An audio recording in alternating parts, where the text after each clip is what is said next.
जिसमें हम लोग अध्ययन कर रहे हैं श्रीमद् भगवत गीता यथारूप, जो प्रभुपाद जी द्वारा लिखित और संकलित है। इसके हम चतुर्थ अध्याय का अध्ययन कर रहे हैं। इसका शीर्षक है दिव्य ज्ञान। अंग्रेजी में कहेंगे तो ट्रांसेंडेंटल नॉलेज। तो आध्यात्मिक ज्ञान या दिव्य ज्ञान या ट्रांसेंडेंटल नॉलेज एक दूसरे के पर्यायवाची।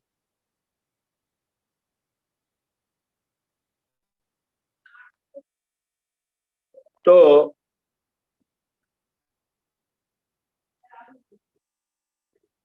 इस अध्याय को, इस चौथे अध्याय को 5 भागों में बांटा गया है। पहला जो भाग है वो भगवान के बारे में बताता है ना, जन्म कर्म च मे दिव्यम एवं यो वेत्ति तत्वथा त्यक्त्वा देहम पुनर्जन्मम नैति मामेति सो अर्जुन।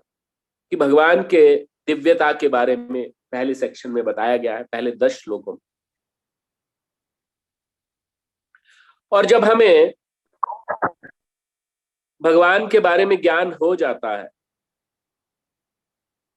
तो उसकी एप्लीकेशन कैसी करनी, तो उसको अप्लाई करने के बारे में अगले 11 से लेके 15 तक जो बताया गया है।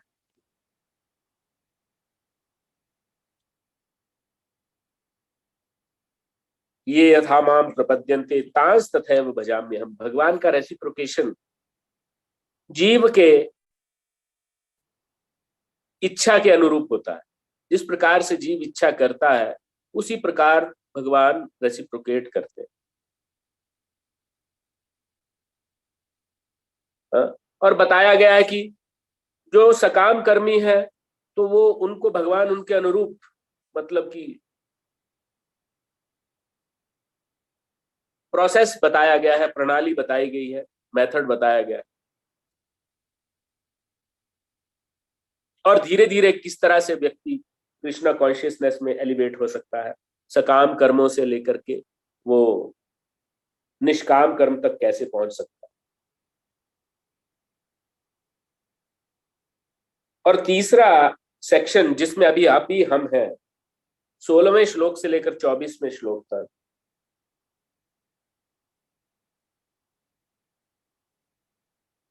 तो कर्म को जो है ज्ञान के दृष्टिकोण से कैसे समझा जाए, अंडरस्टैंडिंग प्रॉपरली। तो हमने देखा कि जब अर्जुन ने ये चीज देखी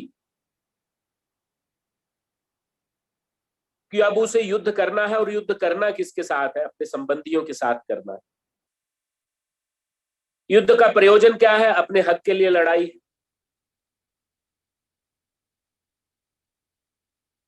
अधर्म के प्रति लड़ाई।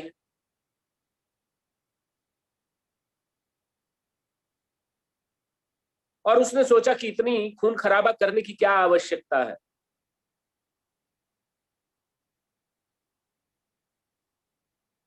क्योंकि वो लड़ाई उसके अपने ही संबंधियों से है।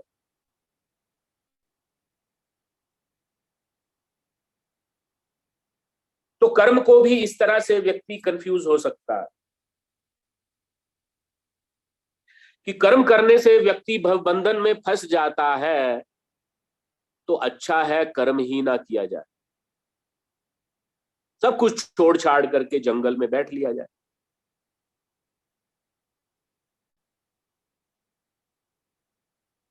ऐसा ही हो सकता है ना। किसी चीज के करने से अगर व्यक्ति फंस जाता है, क्योंकि कर्म करने से 2 ही तरह के उसके फल होंगे, या तो पॉजिटिव फल होंगे या नेगेटिव फल होंगे। और दोनों की तरह के फल को जरूर,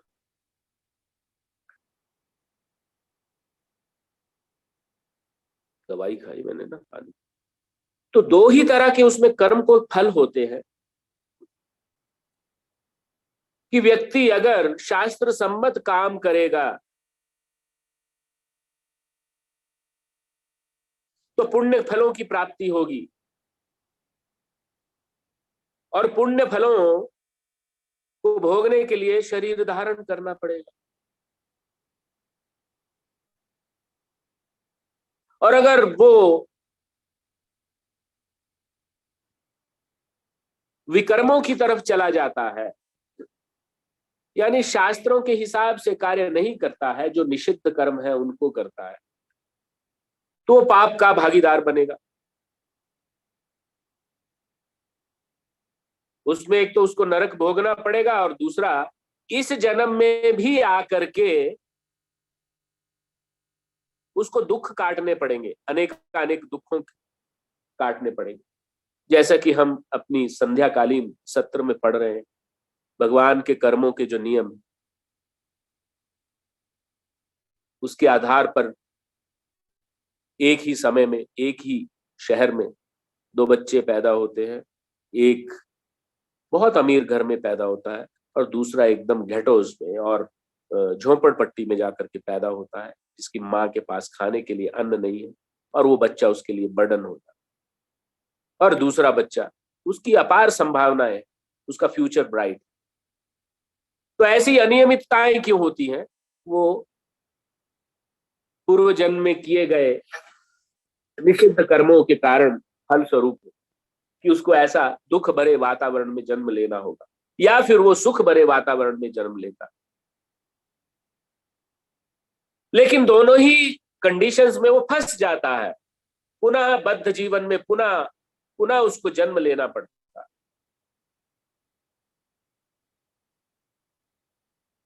तो तीसरा चीज, अकर्म को कंफ्यूज हो जाने वाली बात आ जाती। अच्छा है कर्म ही ना किया जाए, छोड़ छाड़ करके जंगल में बैठ करके भगवान का ध्यान लगाए।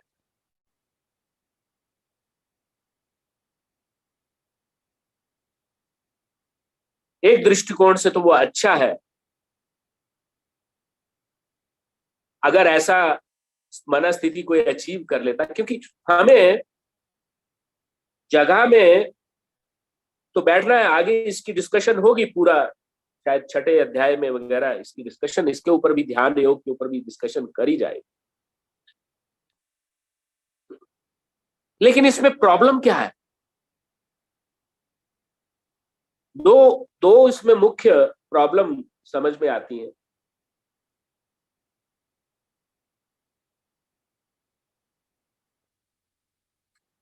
पहली प्रॉब्लम है कि सब कुछ छोड़ छाड़ दिया और जंगल में चला जाया जाए। तो ये माइंड सेट अटेन करना इस कलयुग में बहुत कठिन कार्य है। ऐसे माइंड सेट को अगर मैं ये कहूं कि भाई सब कुछ छोड़ दो और जंगल में चले जाओ, तो कितने व्यक्ति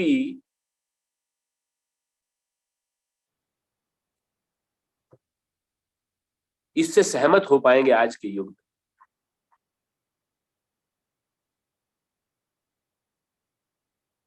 तो ये विधि तो ठीक है, पर यह विधि तब के लिए थी जब सत्ययुग था।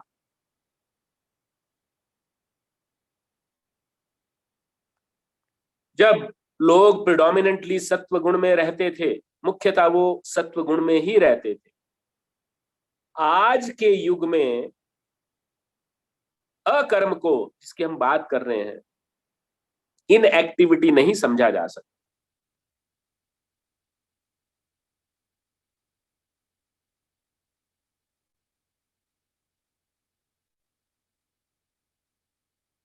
और भगवत गीता के अनुसार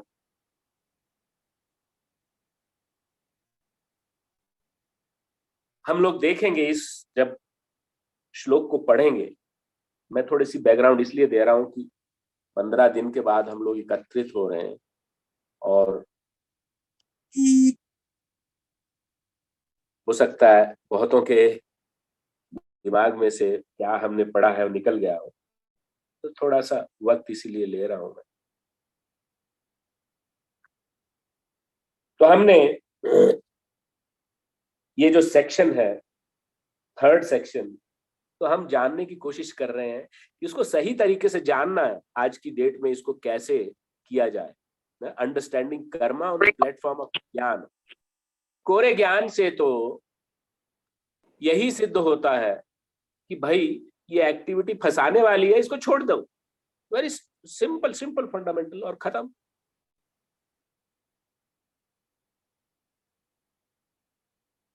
तो उस दृष्टिकोण से तो हर एक्टिविटी बांधने वाली है, तो क्या किया जाए? तो उसका सॉल्यूशन दिया गया है कि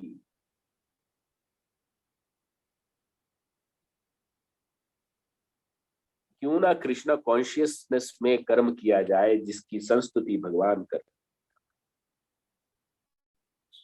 तो 19 से लेकर 24 तक मैं श्लोक और उनके मीनिंग पढ़ूंगा, या खाली मीनिंग पढ़ूंगा। 19वें श्लोक में कहा गया है कि जिस व्यक्ति का प्रत्येक प्रयास, उद्यम इंद्रिय तृप्ति की कामना से रहित होता है, उसे पूर्ण ज्ञानी समझा जाता है ना। तो वास्तविक ज्ञानी वो है कि जिसके सारे प्रयास, सारे उद्यम जो हैं इंद्रिय तृप्ति की कामना से रहित है। He is not doing work for his sense gratification. और उसे साधु पुरुष ऐसा करता कहते हैं जिसने पूर्ण ज्ञान की अग्नि में, अग्नि से कर्म फलों को भस्मसात कर दिया।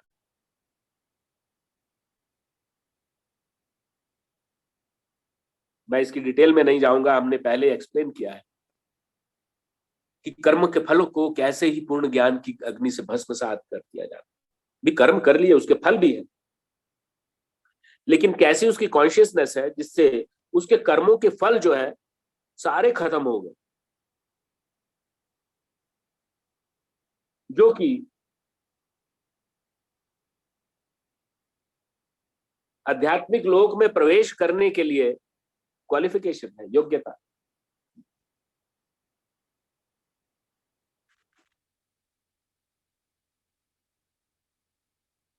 और अपने कर्म फलों की सारी आसक्ति को त्याग कर सदैव संतुष्ट तथा स्वतंत्र रहकर वह सभी प्रकार के कार्यों में व्यस्त रहकर भी कोई सकाम कर्म नहीं करता। तो भगवान क्या कह रहे हैं? वो सभी प्रकार के कार्यों में लिप्त है, फिर भी उसको कर्मों के फल नहीं मिलेंगे। तो ऐसा तभी हो सकता है जब सभी कर्म हमारे भगवान के निमित्त हो जाए। जैसे हमने एक्सप्लेन किया था कि कोई व्यक्ति खाने का भी तो कर्म ही है। तो खाना ही है, तो खाने को छोड़ा जा सकता है? नहीं छोड़ा जा सकता। तो क्या किया जाए? भगवान को भोग अर्पण करके जो रेमिनेंट्स है, उच्छिष्ट है, वो ले लिया जाए। और जो जब व्यक्ति भगवान को भोग लगाएगा तो वो वही चीज भोग लगाएगा जो भगवान जिस चीज को एक्सेप्ट करते हैं। पत्रम पुष्पम फलम तोयम यो में भक्त्या प्रयच्छति। और भोग लगाना है प्रीतिपूर्वक।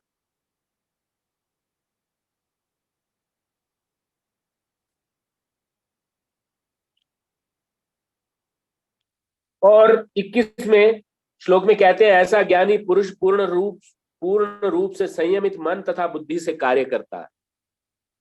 हाँ? तो ऑटोमेटिकली उसकी जो मन और बुद्धि मतलब डिसिप्लिन्ड हो जाती है, अपनी संपत्ति के सारे स्वामित्व को त्याग देता है। क्या सोच रहती है? Is the caretaker. ईशावास्यम इदम सर्वम यत किंचित जगत्याम जगत तेन त्यक्त्वेन भुंजी था मांग हृद कस्विद धनम।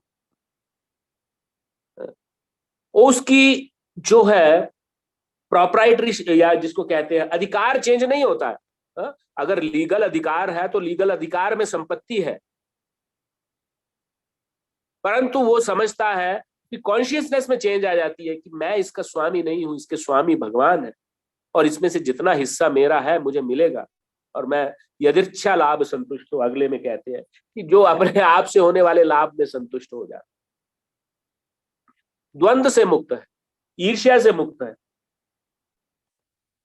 और सफलता और असफलता दोनों में स्थिर रहता है, तो वह कर्म करता हुआ भी नहीं बनता। तो ऐसा कौन सा व्यक्ति है जो असफलता और सफलता में दोनों में स्थिर रहता है? भगवान के लिए कार्य करने वाला व्यक्ति पूरे अपने मन से कार्य करता है, हो सकता है उसको असफलता मिल जाए तो भी वो निराश नहीं होता। व्यक्ति अगर अपने लिए, अपनी इंद्रिय तृप्ति के लिए कार्य करेगा तो पॉसिबिलिटी है, पॉसिबिलिटी क्या, पूरी तरह से पॉसिबिलिटी है कि वो अगर सफल नहीं होगा तो उसको निराशा होगी।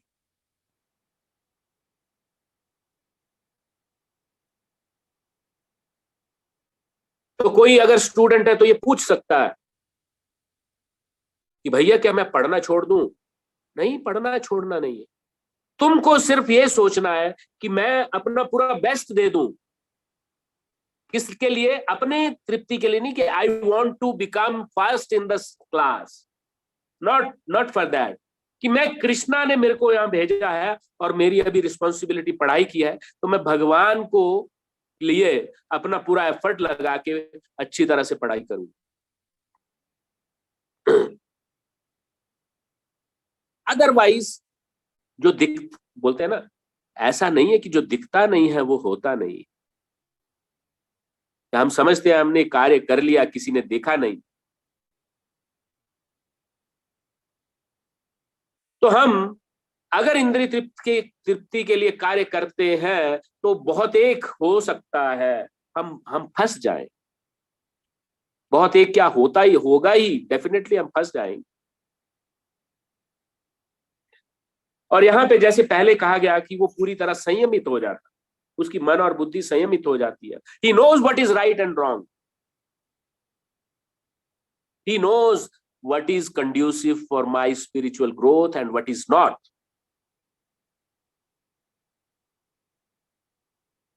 और इस प्रकार जानने से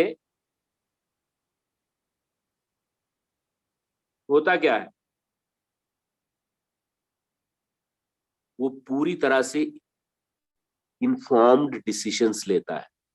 वो बहुत प्रेशर में आकर के गलत कार्य नहीं करेगा, है ना। कई बार मनुष्य कोई कार्य करना नहीं चाहता है, लेकिन आस पड़ोस, संबंधी, मित्र, यार दोस्त, उनके कहने पर आकर के कर लेता है, भाई कर लो भाई, तो नो नो प्रॉब्लम, कौन है, एक लाइफ है, there is one life, do it. No, नहीं करेगा।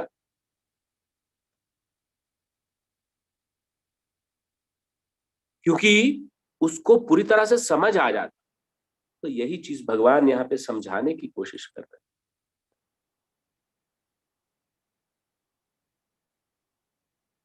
और अगले श्लोक में कहते हैं, जो पुरुष प्रकृति के गुणों के प्रति अनासक्त है और जो दिव्य ज्ञान में पूर्णतया स्थित है, उसके सारे कर्म ब्रह्म में लीन हो जाते हैं। So this is the culmination. वो दिव्य ज्ञान में स्थित है, his consciousness is completely absorbed in Krishna। उसकी जो भावना है पूरी तरह कृष्ण के निमित्त, तो he doesn't deviate at all। सारे कर्म उसके ब्रह्म में लीन हो जाते।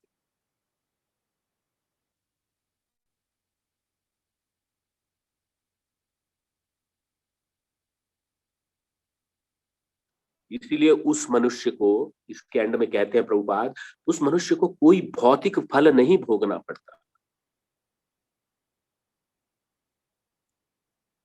और आइए आज के श्लोक में चर्चा करते हैं। 25 पे थोड़ा सा डिस्कनेक्ट होगा, आप दोबारा रिकनेक्ट कीजिएगा सेम लिंक से। तो मैं श्लोक और उसका अर्थ पढ़ता हूं।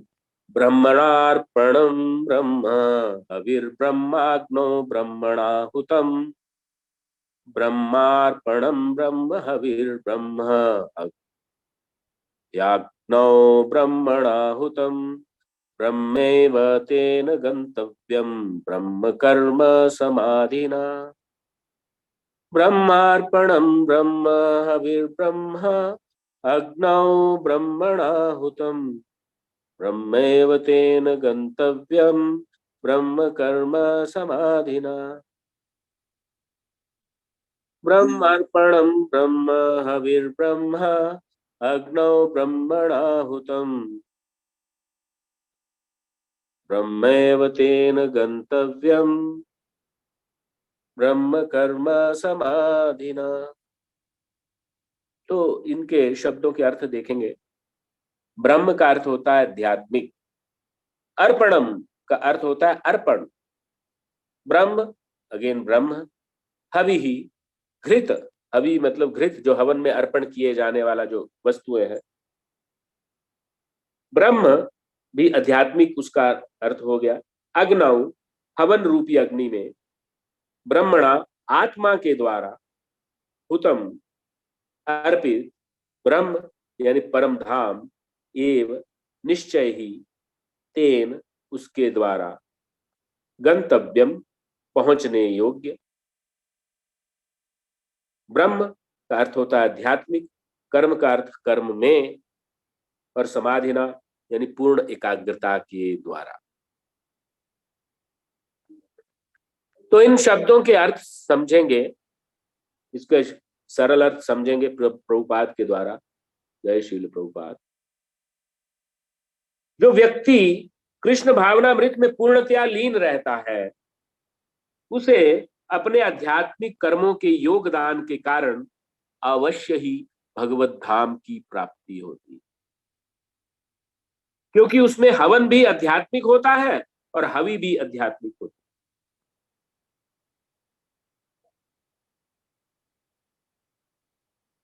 हवि यानी जो हवन में अर्पण किए जाने, नॉर्मल दृष्टिकोण से हम हवन को ऐसा समझते हैं कि आग जली हुई है और उसमें ऑब्लेशंस दिए जा रहे हैं, हवि अर्पण किया जा रहा है। लेकिन उसका एक अर्थ और भी होता है, जैसे हम कोई कार्य करते हैं और उसमें जो एफर्ट डालते हैं वो भी हवि ही कहलाता है ना। तो वो जो एफर्ट रूपी हवि डालते हैं उसको भी ऐसा करते हैं, तो उसको इस एनोलॉजी में भी, पैरेलल एनोलॉजी में देखा जा सकता है। तो प्रभुपाद, जय श्रील प्रभुपाद, प्रभुपाद जी कहते हैं यहाँ इसका वर्णन किया गया है कि किस प्रकार कृष्ण भावना भावित कर्म करते हुए अंततो गत्वा आध्यात्मिक लक्ष्य प्राप्त होता है ना। ऋषि मुनियों ने तो जो भौतिक लक्ष्य है उनको तो बहुत पहले ही पीछे छोड़ दिया, उसको तो समझ लिया कि कितना ही भौतिक अचीवमेंट कर लें, परंतु मृत्यु के समय तो हम इसका कुछ भी नहीं लाभ उठा पाएंगे। मैं कितना बड़ा अंपायर खड़ा कर लूं, कितना ही ज्ञान एकत्रित कर लूं और अपने मन को संतुष्ट कर लूं। ज्ञान का अर्थ यहां पे मैं कह रहा हूं कि जो भौतिक ज्ञान है, मटेरियल नॉलेज, परंतु मृत्यु के समय तो ये छोड़ना पड़ेगा, छोड़ के जाना ही पड़ेगा। तो ऋषि मुनियों ने भौतिक लक्ष्य को तो पहले ही दरकिनार कर दिया। उनका मेन मुख्य मुद्दा जो भगवत गीता से समझने का है कि आध्यात्मिक लक्ष्य यानी भगवान का परम धाम, यानी जहां पर समय का प्रभाव नहीं है, जहां पे जन्म और मृत्यु नहीं है। भगवान का खड़ा उल्टा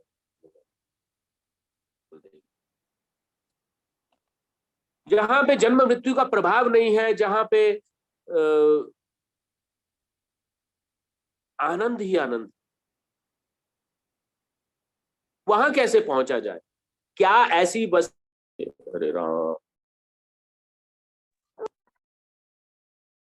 हरे कृष्ण कृष्ण कृष्ण हरे हरे। तो प्रभु जी, can I start again if everyone is there? तो मैं कह रहा था कि ऋषि मुनियों ने भौतिक लक्ष्य को तो पहले ही दरकिनार कर दिया। भौतिक लक्ष्य की प्राप्ति करनी है तो आपको उस डायरेक्शन में एफर्ट लगाना होगा। लेकिन उसमें भी सफलता तो आपको विधि के नियमों के अनुसार ही मिलेगी। लेकिन लेकिन कोई अगर कृष्ण भावना भावित कर्म करते हुए करता है तो उसको आध्यात्मिक लक्ष्य अंत में प्राप्त हो जाता है।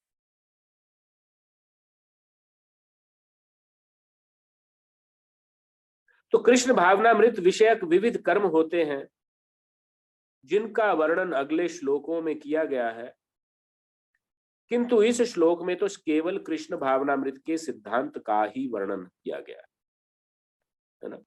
वैसे तो कृष्ण भावना भावित कर्म जो है, हर एक काम को हम अपने हर एक काम को कृष्ण भावना से पूर्ण कर सकते हैं।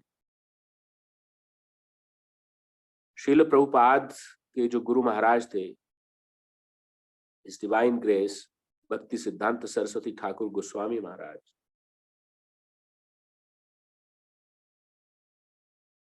वो नैष्ठिक ब्रह्मचारी थे और बहुत विद्वान थे। 20 या 22 साल की उम्र में संस्कृत का उन्होंने पूरी मास्टरी कर लिया था, और पूरा जो शब्दकोश है, अमरकोश नाम का एक संस्कृत का शब्दकोश है, वो उनको कंठस्थ था एक्चुअली। कोई भी उसको उनको, जैसे यहाँ पे हम ब्रह्म शब्द देख रहे हैं ना इस श्लोक में, तो ब्रह्म के बहुत सारे सिनोनिम है। ब्रह्म का अर्थ आध्यात्मिक भी है, ब्रह्म का अर्थ ब्रह्म भी है, ब्रह्म का अर्थ यहाँ पे आत्मा भी किया गया है, और ब्रह्म का अर्थ परम धाम। 4 तो सिनोनिम्स यहाँ पे दिए गए। तो ही वॉज वेरी इंटेलिजेंट, और 22 साल या 23 साल की उम्र में ही उन्होंने सूर्य सिद्धांत, जो ज्योतिष शास्त्र में सूर्य सिद्धांत नाम के जो नक्षत्रों की पोजीशनिंग और उसको पूरा कैलकुलेशन कैसे उसका आता है, हम तो जैसे वो जंत्री बोलते हैं हमारे यहाँ, तो जंत्री में तो पूरी सारी कैलकुलेशन दी होती है, जो मे बी कंप्यूटर से कैलकुलेट करते हैं या फिर उनके पास कोई रेडी टेबल्स हैं, उनसे कैलकुलेट किया जाता है। परंतु वो एब इनिशियो उसको कर सकते थे 22-23 साल की उम्र। एब इनिशियो मतलब शुरुआत के जो बेसिक फार्मूला लगा करके उसको कर सकते। इतने वो प्रकांड पंडित थे संस्कृत के और ज्योतिष शास्त्र के, और नैष्ठिक ब्रह्मचारी थे, मतलब बचपन से ही ब्रह्मचार्य का व्रत लिया था उन्होंने। तो उनसे किसी ने पूछा, महाराज इस जगत में तो देखते हैं सब लोग विवाह करते हैं और संतानोत्पत्ति करते हैं, तो आप विवाह करके संतान क्यों नहीं उत्पन्न करते? डोंट यू थिंक कि यू आर मिसिंग समथिंग?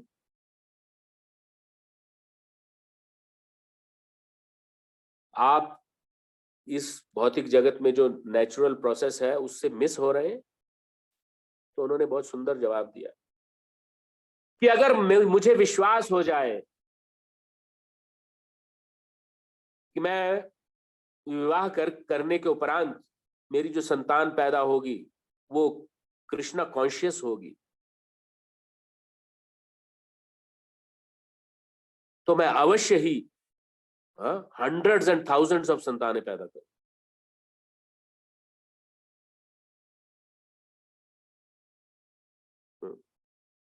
कहने का अर्थ है कि and result, if and result is full of Krishna consciousness, then there is no end to execute that activity. तो ये अंडरस्टैंडिंग बेसिक सिद्धांत है कृष्णा कॉन्शियसनेस का। तो यहां बताया इस श्लोक में तो केवल कृष्ण भावनामृत का सिद्धांत वर्णित है, क्योंकि उसमें हवन भी आध्यात्मिक है और हवि भी आध्यात्मिक होती है। आध्यात्मिक ट्रांसेंडेंटल और कृष्णा कॉन्शियसनेस, यानी दीज आर सिनोनिम्स, ये पर्यायवाची एक दूसरे। तो उसका प्री रिक्विजिट क्या है? जो पहली लाइन बताई गई है, जो व्यक्ति कृष्ण भावना अमृत में पूर्णतया लीन रहता।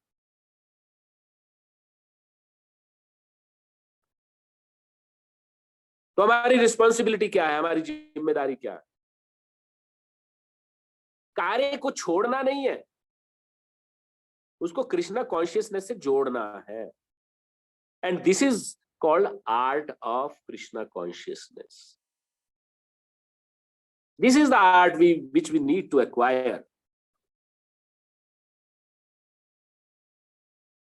और यही है इस भारत देश की गिफ्ट पूरे विश्व के लिए। ऋषि मुनियों ने बहुत सारा पेन लेकर के ये सारी प्रोसेस एस्टेब्लिश करे हैं। तो हमारा अपने लिए ये फर्ज बनता है, अपनी अपनी if one wants to be selfish, no issues. Selfish का मतलब स्वार्थी भी बनना चाहता है कि मैं अपना उत्थान तो कर लूं, लेकिन कृष्णा कॉन्शियसनेस ऐसा प्रोसेस है कि व्यक्ति अपना उत्थान करते करते कईयों का उत्थान कर जाता।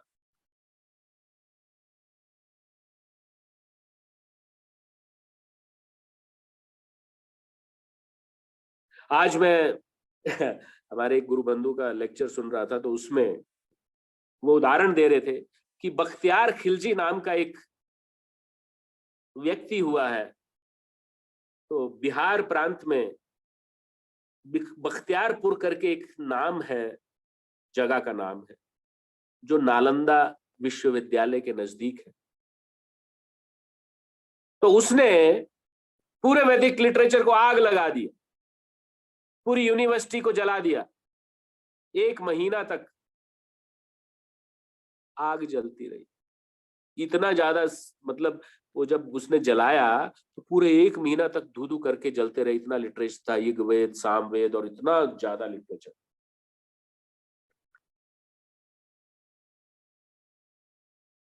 तो हमारे गुरु बंधु कहते हैं, and he showed A laughing picture of Prabhupada and Prabhupada is laughing at it. कि बोले उन्होंने अब इतने मंदिर एस्टेब्लिश कर दिए हैं कि मतलब कि वो कहां कहां जाकर जलाएंगे। तो बात किसी धर्म समुदाय विशेष की बात नहीं है, ये बात तो Krishna conscious and non Krishna consciousness की है। इसको ऐसा नहीं समझे कि मैं किसी धर्म विशेष को पॉइंट आउट कर रहा हूं कि वो व्यक्ति उस धर्म विशेष का था इसलिए उसने जला दिया। जो कृष्णा कॉन्शियस को नहीं भी फॉलो करता या वैदिक लिटरेचर को नहीं भी फॉलो करता, वो भी तो वैसा ही माइंडसेट का है।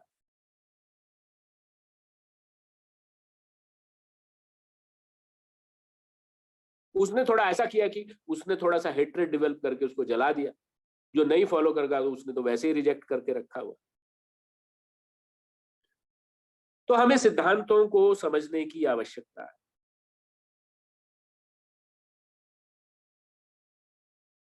भौतिक, यहाँ बड़ी प्रैक्टिकल चीज बताई जा रही है कि भौतिक कलमश से ग्रस्त बद्ध जीव को भौतिक वातावरण में ही कार्य करना पड़ता है, किंतु फिर भी उसे ऐसे वातावरण से निकलना ही होगा। हम इस मटेरियल वर्ल्ड में रहते हैं, यहीं पे रहकर कार्य करना, और यहीं पे रहते ही इस तरह से कार्य करना है कि यहां से निकलना है, यहां पे दोबारा नहीं आना, है ना। जिस प्रकार हमारे इस्कॉन सर्कल्स में जब किसी का बर्थडे मनाया जाता है तो बोलते हैं happy Krishna consciousness birthday to you, may you never take birth again. उसको जो आशीर्वाद दिया जाता है, may you never take birth again, may you never take birth again, happy birthday to you. इस तरह से वो गाते हैं, बहुत सुंदर तरीके से किसी ने ये बनाया है। परंतु ये बनाया है तो उसको आशीर्वाद दिया जाता है कि आप दोबारा जन्म ना ले। तो यही बात कही जा रही है यहाँ पे कि उसे इसी वातावरण में कार्य करना है, यहीं पे रह करके कार्य करना है, यहीं पे लोगों के बीच रह करके कार्य करना और यहीं से बाहर निकलना। और जो प्रोसेस है, जिस विधि से वो बाहर निकल सकता है, वो है कृष्णा कॉन्शियसनेस। यानी उसको बाह्य तौर पे तो लगेगा एक्टिविटी सारी सेम है, कॉन्शियसनेस में चेंज। तो ऐसा व्यक्ति बहुत बुद्धिमान होता है। उसको कोई ऐसी चीजें दिखाई देती हैं कि ऐसा ऐसा होने की आशंका है, तो पहले से ही वो प्लानिंग ऐसे करता है ताकि उसको उसमें इन्वॉल्व ही ना होना पड़े।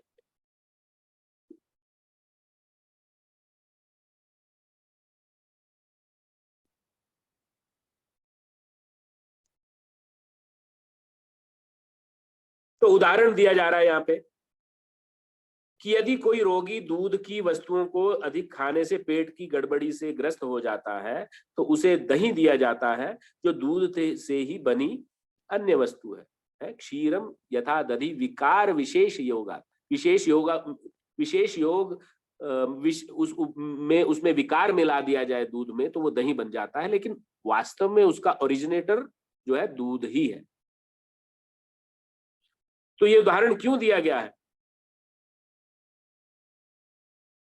कि हम इस भौतिक जगत में रहते हैं, इस भौतिक में जगत में रहते हुए ही हम भौतिक कल्मश से ग्रस्त हैं।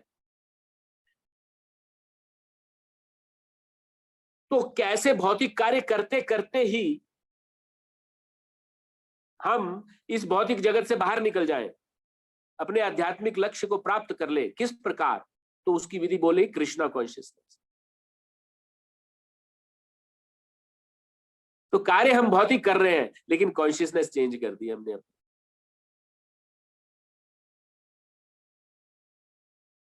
जिस प्रकार दूध दूध को ज्यादा खाने से हम लोग बीमार पड़ गए, अधिक भौतिकता के हम भौतिकता से ग्रस्त हो गए,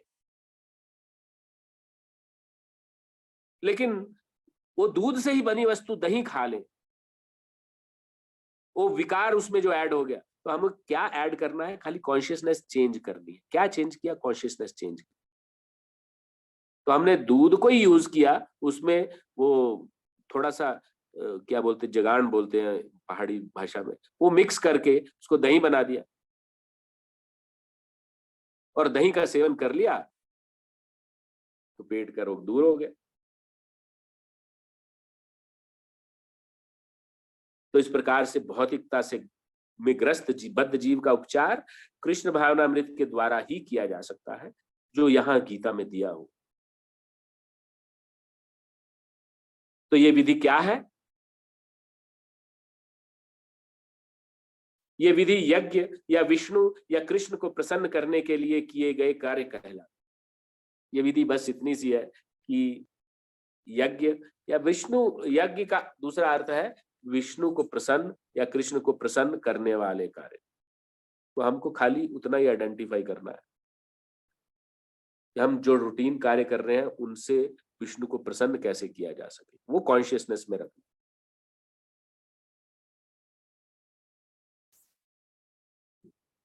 भौतिक जगत के जितने ही अधिक कार्य कृष्ण भावनामृत में या केवल विष्णु के लिए किए जाते हैं, पूर्ण तल्लीनता से वातावरण उतना ही अधिक आध्यात्मिक बनता रहता। हम अपने घर में भी जितना अधिक कृष्णा कॉन्शियसनेस में कार्य करेंगे, तो हमारा पूरा घर एक तरह से इट विल बिकम लाइक अ गोलोक वृंदावन। बहुत सारे भक्तों के ऐसे घर हैं जहाँ पे शुरू 4 बजे जब से शुरुआत होती है और उनका 4 बजे दरवाजा खुल जाता है, devotees come there and may be 30, 40, 50 devotees come. I know such many persons, उनके घर खुला रहता है, आते हैं 4 बजे लोग, वहां पे जप शुरू करते हैं, इकट्ठे मिल करके 16 से 32 माला तक जप करते हैं, 2 घंटा 3 घंटा, और उसके पश्चात अपना रूटीन कार्य करते हैं। 6 बजे तक, 6-7 बजे तक ये संपूर्ण हो जाता है।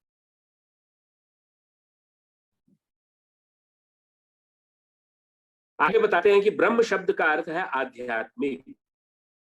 भगवान आध्यात्मिक है और उनके अधि आत्म यानी आत्मा के बियॉन्ड, इस भौतिक जगत के बाहर, आत्मा के बियॉन्ड, तो उसको आध्यात्मिक कहा गया।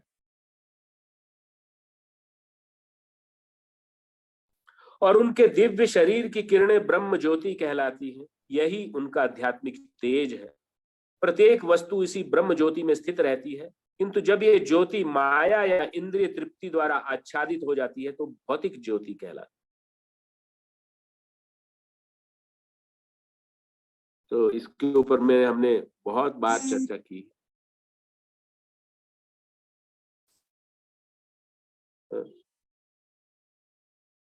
तो ये भौतिक आवरण कृष्ण भावनामृत द्वारा तुरंत हटाया जा सकता है। हम आत्मा एक तरह से प्योर है, सच्चिदानंद घन है, is concentrated bliss and knowledge and is eternal. परंतु ये जो भौतिकता के आवरण इसमें जब है ना, जैसे हम लोग लाल चश्मा पहन ले तो लाल दिखाई देना शुरू हो जाता है, हरा पहन ले तो हरा दिखाई देना चाहता है। तो ये भौतिकता का चश्मा पहनने से ये आत्मा जो है पूरी इंद्रिय तृप्ति द्वारा आच्छादित हो गई। और जब हम कृष्णा कॉन्शियसनेस एक्टिविटीज करते हैं तो ये भौतिकता का आवरण छिन्न भिन्न हो जाता है। इसमें वक्त लगता है नो डाउट, परंतु ये छिन्न भिन्न, क्योंकि जन्मों जन्मों से हम अनेकानेक योनियों में घूमते आ रहे हैं, उन सभी के इंप्रेशन हमारी आत्मा के ऊपर में, और आते आते हम मनुष्य योनि पर आ पहुंचे हैं जहां पर हम सोच सकते हैं भगवान कौन है, हमारा उनसे क्या संबंध है, वो क्या करते हैं, क्या कहाँ रहते हैं, हमारे जीवन का लक्ष्य क्या है। ये सारी चीजें अथातो ब्रह्म जिज्ञासा। अभी अब मनुष्य योनि आ गई है, अभी ब्रह्म के बारे में जिज्ञासा करो।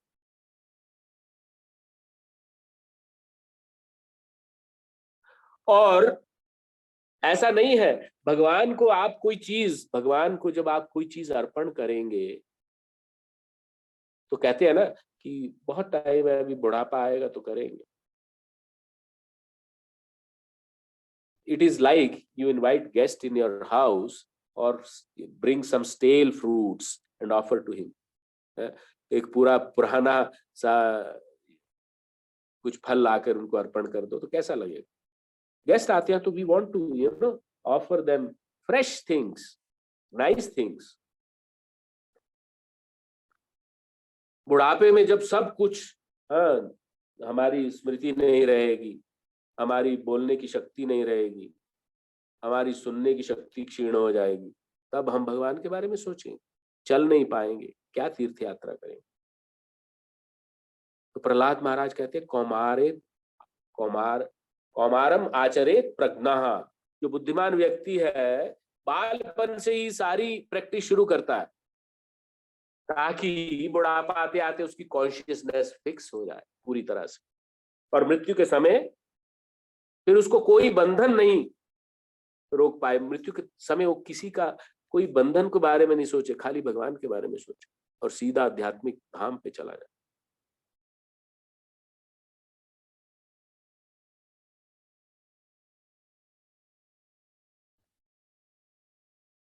अतएव कृष्ण भावनामृत के लिए अर्पित हवि ग्रहण करता तथा फल, ये सारे जब हवन करते हैं ना, होता करता जो उद्गाता, जो है हवन करने के टाइम पे अलग अलग जो ब्राह्मण है उनका अलग अलग फंक्शन रहता है। जो सामग्री इकट्ठा करता है उसको एक नाम दिया जाता है, जो उद्गाता यानी जो जो मंत्रोच्चार करता है उसका अलग नाम, जो एक्चुअल में परफॉर्म करता है उसका अलग नाम। होता भी बोलते हैं, करता, होता, उद्गाता, इस तरह से। और ग्रहण करता तो स्वयं भगवान ही। तो अर्पित हवि, ग्रहण करता, हवन, होता तथा फल, ये सब मिलकर ब्रह्म या परम सत्य है और माया द्वारा आच्छादित परम सत्य पदार्थ कहलाता है। हम सभी आत्मा प्योर है, आध्यात्मिक है ओरिजिनली। तो we become material when we are afflicted with the Maya.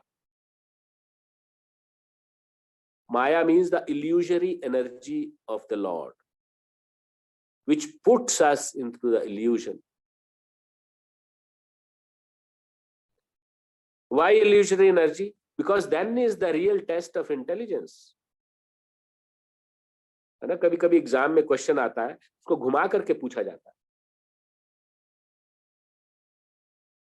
तो माया वो उस तरह से जो घुमा करके देखने वाली परिस्थिति है कि उस केस में व्यक्ति उत्तीर्ण होता है या नहीं।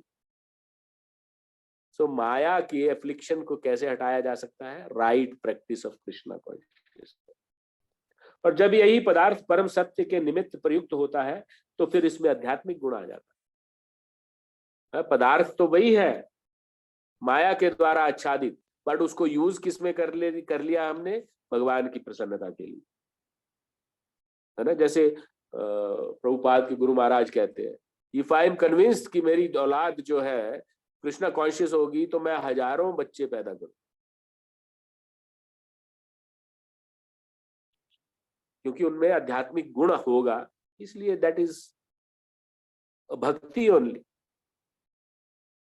सो कृष्ण भावनामृत मोह जनित चेतना को ब्रह्म या परमेश्वरोन्मुख करने की विधि है। तो कृष्ण भावनामृत क्या है? कृष्णा कॉन्शियसनेस क्या है? मोह जनित चेतना, हमारी जो एफ्लिक्टेड, मटीरियली एफ्लिक्टेड कॉन्शियसनेस है, उसको डाइवर्ट करना है कृष्णा की तरफ। वो प्रोसेस को कृष्ण कॉन्शियसनेस कहा गया। और जब मन कृष्ण भावनामृत में पूरी तरह निमग्न रहता है तो उसे समाधि कहते हैं। और ऐसी दिव्य चेतना में संपन्न कोई भी कार्य यज्ञ कहलाता है। जो मैंने बिगिनिंग ऑफ द लेक्चर में कहा कि जैसे घृत को हवि कह दिया गया है, तो यहाँ पे कार्य ही तो यज्ञ बन जाता है, क्योंकि भगवान की प्रसन्नता के लिए किया जा। प्रभुपाद जी कहते हैं कि कोई खाएगा, डांस करेगा वगैरह वगैरह तो क्लब में जाकर के करेगा। तो कृष्णा कॉन्शियसनेस में भी हम प्रसाद लेते हैं, प्रसाद पाते हैं, ऑपुलेंट प्रसाद पाते हैं, नाचते हैं भगवान के, काम वही करते हैं। यहाँ पे हम कृष्णा के लिए कर रहे हैं, क्लब में जाकर के वो पता नहीं किस किस के लिए करते हैं। तो ऐसी दिव्य चेतना में संपन्न कोई भी कार्य यज्ञ कहलाता। Consciousness has to be Krishna consciousness. तो बार बार हम कॉन्शियसनेस को पे फोकस कर रहे हैं, क्योंकि कॉन्शियसनेस चेंज होने से सारी चीजें, व्यक्ति का दृष्टिकोण, रहने सहने का तरीका, रिएक्ट करने का नजरिया सब बदल जाता है। और आध्यात्मिक चेतना की ऐसी स्थिति में योगदान करता, योगदान, उपभोग, यज्ञ करता तथा अंतिम फल, ये सब परम ब्रह्म में एकाकार हो जाता है, सब भगवान में के निमित्त हो जाता है ना। ब्रह्म कर्म समाधि ना, और व्यक्ति भगवत धाम को प्राप्त हो जाता, और यही कृष्ण भावनामृत की विधि है। सो I would like to pause here, and there's about 8-9 minutes. I request my guests to please unmute and give your valuable comments. So Anurita Mataji,